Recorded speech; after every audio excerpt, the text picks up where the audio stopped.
Bonjour, Claire, responsable du service défense et protection civile, le CIRA 7PC au cabinet du préfet.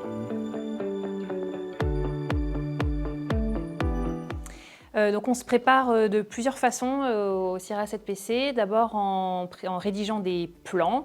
On a un plan par type de crise, selon une analyse des risques qui est faite sur le département. Donc un plan, c'est des fiches réflexes avec les missions à effectuer par service qui concourent à la résolution de la crise. On se prépare aussi en faisant des entraînements et des exercices de sécurité civile, soit avec un déploiement de moyens sur le terrain, comme ça a été le cas par exemple sur un exercice de tuerie de masse au stade de la Beaujoire, soit en faisant des exercices sur table où on décrit les actions qu'on mène dans une salle entre acteurs. On a plusieurs moyens à notre disposition pour alerter la population en cas de danger. On a soit les sirènes qu'on peut mobiliser, ça c'est un outil qui est assez connu du grand public parce qu'il y a quelques années encore, les sirènes retentissaient dans les casernes chaque premier mercredi du mois.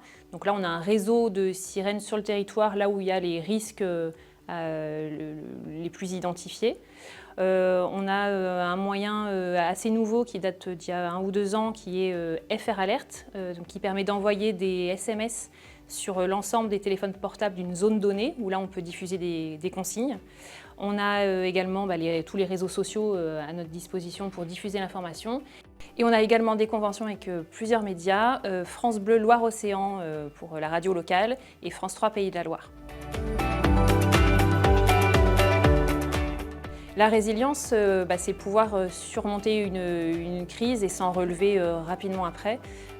Donc ça passe bien sûr par toute la préparation en amont, par la communication, pouvoir en faire auprès du grand public, mais aussi par des entraînements de la population, et ce dès le plus jeune âge. Je pense que c'est très important d'associer les enfants et les scolaires pour la préparation de la population et garantir ainsi une meilleure résilience face aux risques.